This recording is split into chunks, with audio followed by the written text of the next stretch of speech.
আসসালামু আলাইকুম ওয়া রাহমাতুল্লাহি ওয়া বারাকাতুহু। আজকে আমি আলোচনা করব ম্যাথস শিক্ষার্থীদের জন্য বেসিক প্যাথোলজি এবং মাইক্রোবায়োলজির একটি প্রশ্ন, define disease and causes of disease. এটি একটি অতি গুরুত্বপূর্ণ প্রশ্ন এবং প্যাথোলজি সাবজেক্টের প্রথমেই এটি আলোচনা আছে। তো শুরু করা যাক। ডিজিজ বা রোগ কী? আসলে আমরা প্যাথোলজি বা রোগ নিরূপণ বিদ্যায় রোগ কাকে বলে সেটি আগে আমাদের জানা দরকার। Disease is a condition of body. Disease শরীরের এক ধরনের অবস্থা, অর সাম পার্ট অথবা শরীরের কিছু অংশের অবস্থা, or organ of the body অথবা শরীরের কোনো অঙ্গ প্রত্যঙ্গের অবস্থা, in which the functions are disturb, যে ক্ষেত্রে সেই অর্গান বা বডি পার্টের কার্যপ্রণালীটা ডিস্টার্ব হয়ে যায়, বিশৃঙ্খল হয়ে যায়, বাধাগ্রস্ত হয়, অর ডিরেঞ্জড মানে বিশৃঙ্খল হয়ে যায়, তাকে আমরা ডিজিজ বলি। সহজ কথায় শরীরের সম্পূর্ণ শরীর বা শরীরের কোনো অংশ বিশেষের কাজ যদি ডিস্টার্ব হয়ে যায় অথবা ডিরেঞ্জ মানে বিশৃঙ্খল অবস্থাপ্রাপ্ত হয়, তাকে আমরা ডিজিজ বলি। এখন আসি কজেস অফ ডিজিজ। ডিজিজের কারণ আপনারা দেখতে পাচ্ছেন স্ক্রিনে। কজেস অফ ডিজিজ, ডিজিজের কারণ দুইটি ভাগে ভাগ করা হয়েছে। এ নাম্বার এনভায়রনমেন্টাল ফ্যাক্টরস আর বি নাম্বার জেনেটিক ফ্যাক্টরস। তো আমরা এনভায়রনমেন্টাল ফ্যাক্টরস নিয়ে আলোচনা করব। এনভায়রনমেন্টাল ফ্যাক্টরস মানে পরিবেশগত কারণে রোগ তৈরি হতে পারে। এক নাম্বার আপনারা স্ক্রিনে দেখতে পাচ্ছেন ইনফেকশাস এজেন্ট। কিছু কিছু এজেন্ট আছে যারা শরীরের ভিতরে ইনফেকশন তৈরি করার মাধ্যমে রোগ তৈরি করে, যেমন ব্যাকটেরিয়া, ভাইরাস, ফাঙ্গাস, প্রোটোজোয়া এবং হেলমিন্থ। ব্যাকটেরিয়া ছোটো অণুজীব, ভাইরাস ছোটো অণুজীব, ফাঙ্গাস ছত্রাক এবং প্রোটোজোয়া এবং হেলমিন্থ মানে কৃমি, পরজীবী এবং কৃমি, এগুলোর কারণে আমাদের রোগ তৈরি হয়। দুই নম্বর রয়েছে নিউট্রিশনাল এজেন্ট, ব্র্যাকেট দেওয়া আছে নিউট্রিশনাল ডিফিসিয়েন্সি অর এক্সেস, পুষ্টিগত উপাদান। এই পুষ্টি উপাদানগুলো বেশি হলেও আমাদের শরীরে রোগ তৈরি করে এবং কম হলেও রোগ তৈরি করে। এটা একটি খুবই গুরুত্বপূর্ণ, মনোযোগ দিয়ে বোঝার চেষ্টা করেন। উদাহরণ দেওয়া আছে protein, fat, carbohydrate, vitamin and mineral. দেখেন আমরা কিন্তু অনেক সময় প্রোটিন বেশি পরিমাণে খেয়ে থাকি। প্রোটিন যেমন কোথায় আছে, গরুর গোস্ত বা বিভিন্ন গোস্ত বা মাংসে আছে, মাছে আছে, ডিমে আছে। এগুলো যদি আমরা বিভিন্ন সময় মুখের রুচির কারণে আমরা বেশি পরিমাণে গোস্ত খেয়ে থাকি, তখন কিন্তু আমাদের ডিজিজ তৈরি হবে।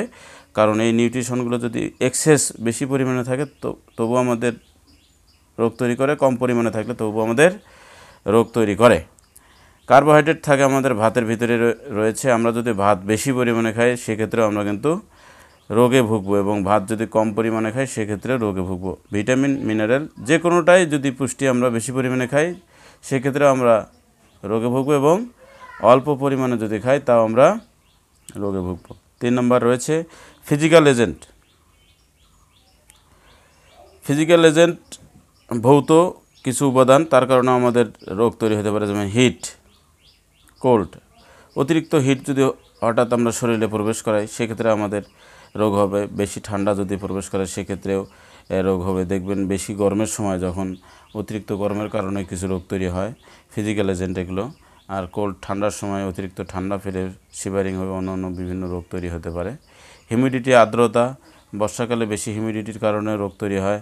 প্রেশার, চাপ, রেডিয়েশন, বিকিরণ, ইলেকট্রিসিটি, তড়িৎ প্রবাহ, সাউন্ড, শব্দ। দেখা যাচ্ছে যে অতিরিক্ত সাউন্ড পলিউশনের ভিতরে থেকেও মানুষ রোগে ভুগতে পারে। এগুলো ফিজিক্যাল এজেন্ট বা ভৌত উপাদান। এরপরে দেখেন কেমিক্যাল এজেন্ট, রাসায়নিক কিছু উপাদানের কারণে মানুষ অসুস্থ বা রোগ তৈরি হতে পারে। এগুলো রোগ তৈরির কারণ। কেমিক্যাল উপাদানের মধ্যে আবার দুইটি ভাগ আছে, এন্ডোজেনাস এজেন্ট আর এক্সোজেনাস এজেন্ট। এন্ডোজেনাস এজেন্ট কাকে বলে? যে সমস্ত উপাদান আমাদের শরীরের অভ্যন্তরেই থাকে সেই সমস্ত উপাদান দিয়ে যদি আমাদের রোগ তৈরি হয় তাদেরকে বলা হয় এন্ডোজেনাস এজেন্ট। আর এক্সোজেনাস এজেন্ট যেগুলো শরীরের বাহির থেকে আমাদের শরীরে প্রবেশ করানোর পরে, এই কেমিক্যাল এজেন্টগুলো প্রবেশ করানোর পরে যদি আমাদের রোগ তৈরি হয় সেগুলোকে বলা হয় এক্সোজেনাস এজেন্ট। এন্ডোজেনাস এজেন্টের মধ্যে রয়েছে ইউরিয়া, এটা আমাদের শরীরের ভিতরে রয়েছে, এটা যদি বেশি হয় তখন সে রোগটাকে বলা হয় ইউরেমিয়া।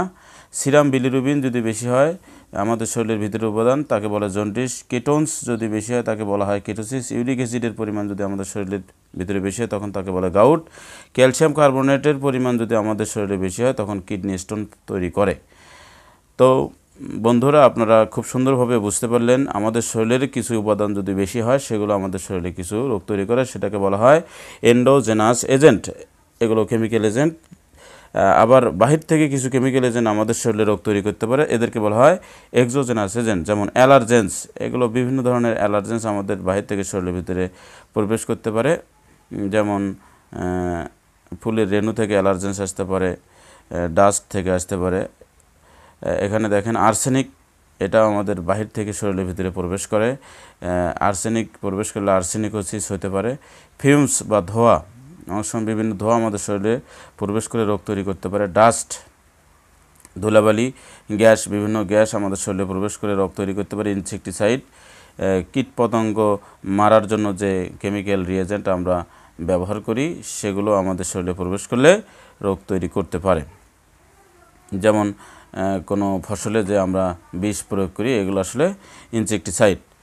তো রোগ তৈরি করার এনভায়রনমেন্টাল বা পরিবেশগত ফ্যাক্টরের মধ্যে 5 নম্বর ফ্যাক্টর হচ্ছে ট্রমা অর মেকানিক্যাল ইঞ্জুরি, অর্থাৎ আঘাত অথবা মেকানিক্যাল ইঞ্জুরি আর কি, আঘাতপ্রাপ্ত হওয়া। এক্সাম্পল ফ্র্যাকচার অফ বোন, হাড় ভেঙে যাওয়া অ্যাক্সিডেন্টের মাধ্যমে হতে পারে, পড়ে গিয়ে হতে পারে।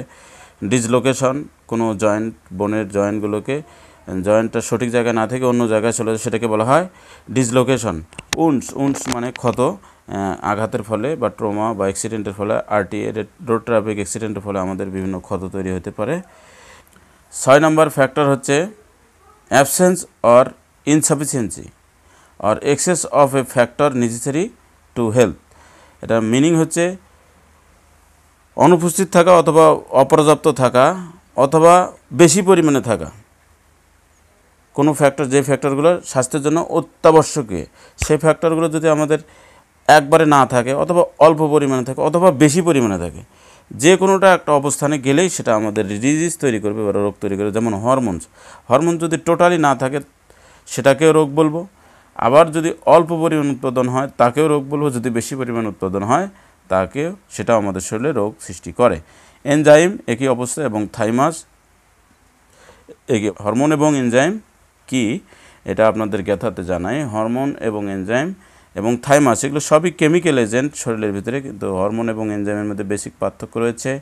হরমোন এন্ডোক্রাইন গ্ল্যান্ড বা গ্রন্থি থেকে উৎপন্ন হয়, যেগুলোর কোনো নির্দিষ্ট নালীপথ নেই, রক্তের মাধ্যমে সমস্ত শরীরে গিয়ে এটা কাজ করে। আর এনজাইম এটাও একটি গ্রন্থি থেকে, এক্সোক্রাইন গ্রন্থি থেকে উৎপাদিত রস, এটি শরীরের নির্দিষ্ট অনেক কাজ করে থাকে। থাইমাস এটা একটা লিম্ফেটিক অর্গান, এটা situated in the neck of the vertebra, আমাদের মেরুদণ্ডের দুই পাশে এই থাইমাসটা অবস্থিত।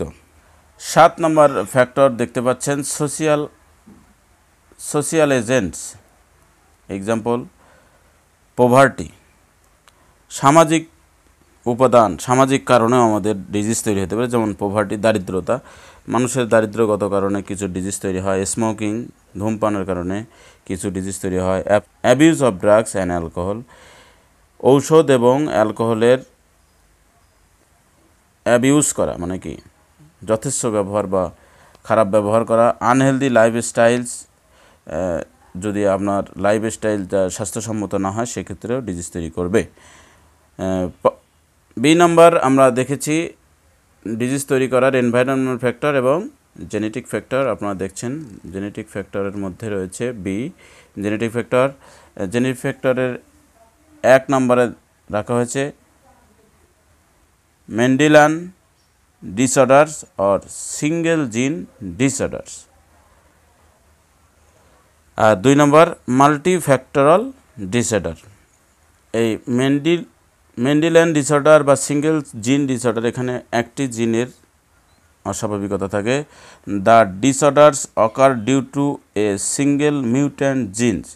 এই ক্ষেত্রে যে ডিসঅর্ডার বা অসুবিধাটা তৈরি হয় সেটি শুধুমাত্র একটি পরিবর্তনশীল জিনের কারণে তৈরি হয়। সেক্ষেত্রে কী কী হতে পারে? অটোজোমাল রিসিভ ডিসঅর্ডার, উদাহরণ thalassaemia, sickle cell anaemia. Thalassaemia আপনারা পরিচিত আছেন, থ্যালাসেমিয়াতে ব্লাড উৎপাদন বন্ধ থাকে, এটা সিঙ্গেল মিউট্যান্ট জিনের কারণে হয়।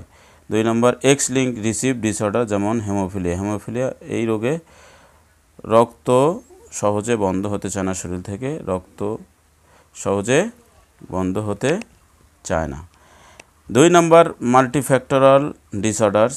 মাল্টিফ্যাক্টরাল disorder, this disorders occurs from the combined action of 2 or more mutant genes. এই ডিসঅর্ডারটা ঘটে থাকে 2 অথবা 2 এর বেশি পরিবর্তনশীল জিনের ক্রিয়ার ফলে, অ্যান্ড এনভায়রনমেন্টাল ফ্যাক্টরস, এবং সেটা এনভায়রনমেন্টাল ফ্যাক্টরের সাথে ক্রিয়া করে। এই মাল্টিফ্যাক্টরাল ডিসঅর্ডারের উদাহরণ রয়েছে diabetes mellitus, hypertension. Diabetes mellitus তো আপনি জানেন, আপনারা জানেন যে ব্লাডের গ্লুকোজের পরিমাণ বেশি হয়ে যাওয়া, হাইপারটেনশন উচ্চ রক্তচাপ। অ্যাথেরোস্ক্লেরোসিস, অ্যাথেরোস্ক্লেরোসিস হচ্ছে এক ধরনের আর্টারি ডিজিজ। এই আর্টারি ডিজিজে কি হয়, প্লেগ, ফ্যাটি প্লেগ জমা হয় আর্টারির ভিতরের ওয়ালের ভিতরে, ফ্যাটি প্লেগ জমা হয়, ফলে আর্টারিটা ন্যারো হয়ে যায়, এটাকে বলা হয় অ্যাথেরোস্ক্লেরোসিস।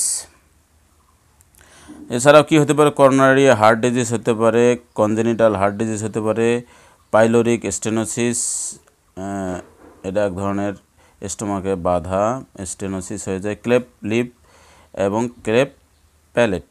আপনারা অনেক সময় ঠোঁট কাটা, তালু কাটা এরকম রোগী দেখে থাকেন। এই মাল্টিফ্যাক্টরাল ডিসঅর্ডারের কারণে এ ধরনের ঠোঁট কাটা, তালু কাটা হতে পারে। এটা জেনেটিক ফ্যাক্টর, জিনগত কারণে এই রোগ হতে পারে। তো যারা শিক্ষার্থী রয়েছেন তারা আশা করি আমার ভিডিওটি বুঝতে পেরেছেন। কারো কোনো মতামত থাকলে অবশ্যই আপনি কমেন্ট বক্সে জানাবেন। ভিডিওটি কেমন লাগলো সেটিও আপনি কমেন্ট বক্সে জানাবেন। আর আমার চ্যানেলে শিক্ষণীয় শিক্ষার্থী যারা আছেন তারা ভালো কিছু জানতে চাইলে অবশ্যই চ্যানেলটি সাবস্ক্রাইব করে রাখবেন। আজ এ পর্যন্তই। আসসালামু আলাইকুম ওয়া রাহমাতুল্লাহি ওয়া বারাকাতুহু।